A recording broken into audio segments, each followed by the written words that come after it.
আপনারা দেখছেন day two one news TV, খবর যেখানেই আমরা সেখানেই। সূচনা করলেন 516তম। এর আগে মন্দিরের ক্ষমতা অনুযায়ী ছোট করে তারা নাম কীর্তন যজ্ঞ ইত্যাদি করে এসেছে। আমরা 20 সাল থেকে এটাকে প্রকাশ্যে মুখ্যমন্ত্রীর জন্য বলে গেলাম। উনি বলেছেন না যে নতুন হিন্দু নেতা হচ্ছে। আমি উনার দলের ভিতরে থেকে হিন্দুত্ব করেছি। আমি রাজ্যের বাইরে জেলার বাইরে কি করেছি বলিনি, হিসাবটা দিয়ে গেছি। গোলাঘাটের গৌরনীতায় সেবাশ্রমকে জিজ্ঞেস করবেন 11 ডিসমিল জায়গাটাকে কিনে দিয়েছে। জৈন মন্দিরকে জিজ্ঞেস করবেন ওদের সভাগৃহটা কে করে দিয়েছে। শঙ্খনাথ মন্দিরে গোবিন্দ প্রভুকে জিজ্ঞেস করবেন। এখানে মহাপ্রভুর মন্দিরে আপনার বর্গভীমকে জিজ্ঞেস করবেন। পুষ্করণী সংস্কার কার ভূমিকা আছে আমি করেছি বলে বলছি। দাদা, খেজুরি সমবায় সমিতিতে সেখানে দেখা গেল বিজেপি ভালো ফল করেছে। যেখানে ভোট দিতে পারবে সেখানে দুর্নীতিগ্রস্ত দোষণবাজ মুসলিম লীগ 2 তৃণমূলকে কেউ ভোট দেবে না।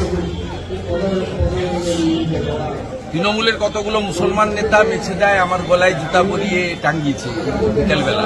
প্রতিপাদন যত করবে তত ভালো হবে। মেদিনীপুরের লোক দলমত নির্বিশেষে আমাকে ভালোবাসে, আমিও দলমত নির্বিশেষে মেদিনীপুরের লোকজনকে ভালোবাসি। কোন আইনগত ব্যবস্থা নেওয়ার কোনো দরকার নেই। ছবিটা বেশি করে দেখান। মুখ্যমন্ত্রী লোকসভা নির্বাচনে কাঁথি থেকে তমলুক হেঁটে দিয়ে গেছেন। কাঁথিতে হেঁটেছেন 8-7 কিলোমিটার। ভাইপো তমলুকে বাস নিয়ে এসেছিলেন, 5 স্টার মিছিল করেছেন। বলেছিলেন অধিকারী মুক্ত পূর্ব মেদিনীপুর চাই, আর মানুষ ওদের পিসি ভাইপো মুক্ত করে দিয়েছে। আমার গলায় যে জুতোর মালাটা পরিয়েছে ওরা তৃণমূলের মুসলমানগুলো, সেই ছবিটা ভালো করে যদি পারেন দেখান। যত দেখাবে একদম সাফ হয়ে যাবে। শুধু পূর্ব মেদিনীপুর নয়, অবিভক্ত মেদিনীপুর থেকে সাফ হয়ে যাবে। প্রতিবাদের ভাষা কি এইরকম হওয়া উচিত? এইরকম ভাবে প্রতিবাদের ভাষা কি? কয়লাকে যদি সারা রাত্রি দুধে সিদ্ধ করেন, খাঁটি দুধে কয়লা কালোই থাকবে। আর 1000 জন মিলে কুকুরের ল্যাজ ধরে টানুন, ছেড়ে দিন, দেখবেন পাকাই। দাদা, কুকুরের ল্যাজ যেমন সোজা করা যায় না, এই মুসলিম লীগ 2 তৃণমূলকেও সোজা করা যায়। হুগলি সোজা একদিনই করা যেতে পারে যদি রাষ্ট্রপতি শাসন হয়, যদি 355 করে পুলিশ তুলে নেয়, আর যদি জনগণ হিন্দুরা একটু সাহস করে বেরিয়েছে এদেরকে হারিয়ে দিতে পারে। হুগলি চণ্ডীতলার আইসি যেভাবে জখম হলো এবং যেটা পাওয়া যাচ্ছে এখনো পর্যন্ত যে কত টাকার মালিক জানেন? বেআইনি অস্ত্র তার কাছে ছিল। ও কত টাকার মালিক জানেন? তাজপুর, মন্দারমণি, দীঘা মিলে 7টা হোটেলের মালিক ওই আইসি।